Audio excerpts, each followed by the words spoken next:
తొలిపలుకు channel కి స్వాగతం. నేను జ్యోతి. నేటి ముఖ్యాంశాలు చూద్దాం. ఆంధ్రప్రదేశ్ లో హనుమాన్ ప్రాజెక్ట్ ప్రారంభం. వన్యప్రాణి గొడవలకు టెక్నాలజీతో చెక్. కంటైనర్ లారీని ఢీకొన్న ఏపీఎస్ఆర్టీసీ బస్సు. యాదాద్రిలో రోడ్డు ప్రమాదం, పలువురికి గాయాలు. దేవాలయంలో టీడీపీ నేతల ఘర్షణ. ఎమ్మెల్యే కొలికిపూడి, ఎంపీ కేసినేని చిన్ని మధ్య తోపులాట. చంద్రగ్రహణం ప్రారంభం. తిరుమలలో భక్తుల రద్దీ తగ్గింపు, ఆలయం తలుపులు మూసివేత. హోలీకి ప్రత్యేక ఆకర్షణగా పిచ్కారీ కార్. మరోసారి సృజనాత్మకత చాటిన హైదరాబాద్ సుధాకర్ యాదవ్. ఎంబీబీఎస్ విద్యార్థులకు ఆర్థిక అండ. హరీష్ రావు చేతుల మీదుగా చెక్కుల పంపిణీ. వన్యప్రాణుల సంరక్షణలో భారత్ గ్లోబల్ మోడల్. కొత్త ప్రాజెక్టులతో ముందడుగు. ఖమ్మం వెలుగుమట్లలో ఇళ్ల కూల్చివేతల కలకలం. చెట్ల కింద నిరాశ్రులైన కుటుంబాలు.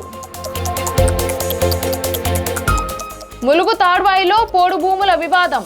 అటవీ శాఖ చర్యలకు రైతుల ఆందోళన. అటుక్కుల్ పొంగల సంబరం. దేవికి నైవేద్యాలతో తిరువనంతపుర నగరం భక్తిమయం.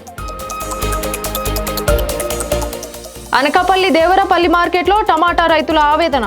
గిట్టుబాటు ధర లేక పంట రోడ్డుపై పారబోత. ఆంధ్రప్రదేశ్లో మనుషులు వన్యప్రాణుల మధ్య పెరుగుతున్న ఘర్షణలను తగ్గించేందుకు ప్రభుత్వం హనుమాన్ ప్రాజెక్టును ప్రారంభించింది. ఈ ప్రాజెక్టులో భాగంగా ఏనుగులు, ఇతర జంతువుల కదలికలపై గ్రామాలకు ఏఐ ఆధారిత రియల్ టైం అలర్ట్ను అందించనున్నారు. డ్రోన్లు, కెమెరా ట్రాప్స్, జీపీఎస్ ట్రాకింగ్ ద్వారా అటవీ ప్రాంతాలను పర్యవేక్షిస్తూ వర్చువల్ జియో ఫెన్సింగ్తో జంతువులు గ్రామాల్లోకి రాకుండా చర్యలు తీసుకుంటున్నారు. అత్యవసర పరిస్థితులకు ప్రత్యేక ర్యాపిడ్ రెస్పాన్స్ టీంలు, వన్యప్రాణి అంబులెన్స్ సేవలు అందుబాటులోకి తీసుకొచ్చారు. అలాగే సర్పమిత్రులకు శిక్షణ ఇచ్చి పాము కాటు మరణాలను తగ్గించేందుకు ప్రయత్నం చేస్తున్నారు. ఈ చర్యలతో ప్రజల భద్రతతో పాటు వన్యప్రాణుల సంరక్షణకు ప్రభుత్వం ప్రాధాన్యత ఇస్తోంది. యాదాద్రి భువనగిరి జిల్లాలోని చౌటుప్పల్ మండలం దండు మల్కాపురం జాతీయ రహదారి రోడ్డుపై ప్రమాదం చోటు చేసుకుంది. ఏపీఎస్ఆర్టీసీకి చెందిన బస్సు ముందుగా వెళ్తున్న కంటైనర్ లారీని వెనుక నుంచి ఢీకొట్టింది. ఈ ప్రమాదంలో దాదాపు 10 మంది ప్రయాణికులు గాయపడగా వారిని వెంటనే ఆసుపత్రికి తరలించారు. నిడదవోలు డిపో నుంచి హైదరాబాద్ కు వెళ్తున్న సమయంలో ఈ ఘటన జరిగింది. ప్రమాదంలో కొంతసేపు ట్రాఫిక్ అంతరాయం ఏర్పడింది. పోలీసులు కేసు నమోదు చేసి దర్యాప్తు చేపట్టారు. ఎన్టీఆర్ జిల్లాలోని గంపలగూడెం నెమలి వేణుగోపాల స్వామి ఆలయంలో వివాదం చోటు చేసుకుంది. పట్టు వస్త్రాల సమర్పణ సందర్భంగా కేసినేని చిన్ని చేతిలో ఉన్న వస్త్రాలను కొలికిపూడి శ్రీనివాసరావు లాక్కోవడంతో ఇరు వర్గాల మధ్య ఉద్రిక్తత పెరిగింది. దేవుడు సాక్షిగా మాటల యుద్ధం మొదలై తోపులాటకు దారితీసింది. ఈ ఘటనతో ఆలయంలో కొంతసేపు ఉద్రిక్త వాతావరణం నెలకొంది. పార్టీ నేతలు జోక్యం చేసుకుని పరిస్థితిని అదుపులోకి తీసుకొచ్చారు. ఈ సంఘటన రాజకీయంగా చర్చనీయాంశమైంది. చంద్రగ్రహణం ప్రభావంతో తిరుమల శ్రీ వెంకటేశ్వర స్వామి దేవస్థానంలో భక్తుల రద్దీ గణనీయంగా తగ్గింది. అలిపిరి సప్తగిరి తనిఖీ కేంద్రం కూడా ఖాళీగా కనిపించింది. గ్రహణం కారణంగా ఉదయం 9 గంటల నుంచి రాత్రి 7:30 గంటల వరకు ఆలయ తలుపులు మూసివేస్తున్నట్లు అధికారులు తెలిపారు. అనంతరం శుద్ధి కార్యక్రమాల తర్వాత రాత్రి 8:30 గంటల నుంచి సర్వదర్శనానికి భక్తులను అనుమతించనున్నారు. ఈ నేపథ్యంలో భక్తులు తమ దర్శనాలను అనుగుణంగా ప్లాన్ చేసుకోవాలని టీటీడీ అధికారులు సూచించారు. హోలీ పండుగ సందర్భంగా సుధాకర్ యాదవ్ మరో వినూత్న కారు నమూనాతో అందరినీ ఆకట్టుకున్నారు. హైదరాబాద్లోని సుధా కార్స్ మ్యూజియం యాజమానిగా పేరుగాంచిన ఆయన పిచ్కారీ ఆకారంలో ప్రత్యేక కారును రూపొందించారు. ఈ పిచ్కారీ కారులో 50 సీసీ ఇంజిన్ అమర్చగా గంటకు 40 కిలోమీటర్ల వేగంతో ప్రయాణిస్తుంది. దీన్ని తయారు చేయడానికి దాదాపు 4 నెలలు పట్టినట్లు తెలిపారు. రోజువారీ వస్తువుల ఆకారాల్లో కార్లు ప్రదర్శించే ఈ మ్యూజియం హైదరాబాద్లో ప్రపంచంలోనే ప్రత్యేకమైన హ్యాండ్మేడ్ వాకీ కార్ల మ్యూజియంగా గుర్తింపు పొందింది. హోలీ సందర్భంగా ఈ కార్ సందర్శకులను విశేషంగా ఆకర్షిస్తోంది. హైదరాబాద్లో మాజీ మంత్రి హరీష్ రావు చేతుల మీదుగా ఎంబీబీఎస్ విద్యార్థులకు ఆర్థిక సహాయం అందజేశారు. బండారి లక్ష్మారెడ్డి ఆధ్వర్యంలో జరిగిన ఈ కార్యక్రమంలో 7 వైద్య విద్యార్థులకు చెక్కులు పంపిణీ చేశారు.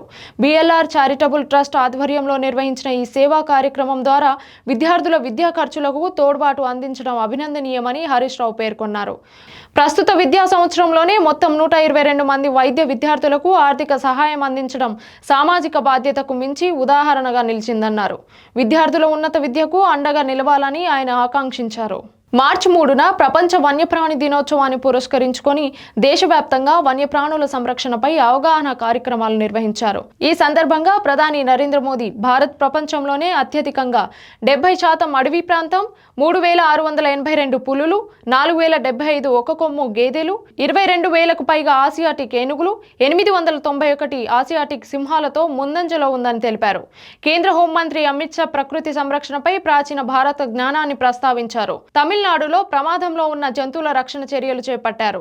నివాస ప్రాంతాల నష్టం తగ్గించి వన్యప్రాణులను కాపాడాల్సిన అవసరం ఉందని నేతలకు పిలుపునిచ్చారు. ఖమ్మం వెలుగుమట్లలో హృదయ విదారక దృశ్యాలు కనిపిస్తున్నాయి. ప్రభుత్వం ఇండ్లను కూల్చివేయడంతో పలువురు కుటుంబాలు ఒక్కసారిగా నిరాశ్రయులయ్యారు.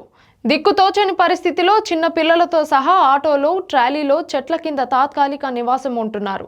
తినడానికి ఆహారం, ఉండడానికి గుడిసె లేక బాధితులు తీవ్ర ఇబ్బందులు పడుతున్నారు.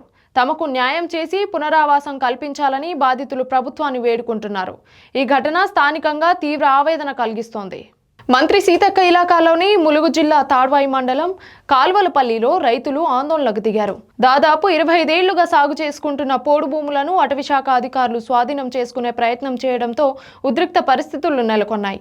జేసీబీలతో కందకాలు తవ్వేందుకు వచ్చిన అధికారులను రైతులు అడ్డుకున్నారు. ఈ భూములే తమ జీవనాధారమని, వాటిని లాక్కోవద్దని వేడుకుంటున్నారు. ప్రభుత్వం వెంటనే జోక్యం చేసుకుని న్యాయం చేయాలని రైతులు డిమాండ్ చేస్తున్నారు. కేరళ రాజధాని తిరువనంతపురం నగరం అట్టుక్కుల్ పొంగల పండుగ సందర్భంగా భక్తి పారవశ్యంతో కలకలలాడింది. ప్రపంచంలోనే అతిపెద్ద మహిళా భక్తుల సమాగమంగా పేరుగాంచిన ఈ వేడుకల్లో లక్షలాది మంది మహిళలు పాల్గొన్నారు. అట్టుక్కుల్ భగవతి టెంపుల్ కేంద్రంగా జరిగే ఈ ఆచారంలో భద్రకాళి అమ్మవారికి ప్రత్యేక నైవేద్యాలు సమర్పించారు. రోడ్లు, ప్రాంగణాలు, ఖాళీ స్థలాలన్నీ భక్తులతో నిండిపోయాయి. ప్రతి మహిళ మట్టి పాత్ర, ఇటుకల పొయ్యి, మంటలతో పొంగలు వండి దేవికి అర్పిస్తూ భక్తి శ్రద్ధలు చాటారు. ఈ మహోత్సవం కేరళ సంస్కృతికి ప్రతీకగా నిలిచింది. అనకాపల్లి జిల్లా దేవరాపల్లి మార్కెట్లో టమాటా రైతులు ఆవేదన వ్యక్తం చేస్తున్నారు. గిట్టుబాటు ధరలు లేకపోవడంతో రైతులు తమ టమాటా పంటను రోడ్డుపై పారబోసి నిరసన తెలిపారు. దళారీల దందా, ప్రభుత్వ నిర్లక్ష్యమే ఈ పరిస్థితికి కారణమని వారు ఆరోపించారు. ఖర్చులు కూడా రాకపోవడంతో తీవ్ర నష్టాల్లో కూరుకుపోయామని రైతులు వాపోయారు. రైతాంగాన్ని ఆదుకోవడం ప్రభుత్వ బాధ్యత అని, వెంటనే మద్దతు ధరలు ప్రకటించి తమకు న్యాయం చేయాలని డిమాండ్ చేస్తున్నారు. ఈ ఘటన స్థానికంగా కలకలం రేపుతోంది. ఇది ఇవాల్టి బులెటిన్ అప్డేట్స్. మరొక బులెటిన్తో మళ్ళీ కలుద్దాం. చూస్తూ ఉండండి తొలి పలుకు న్యూస్.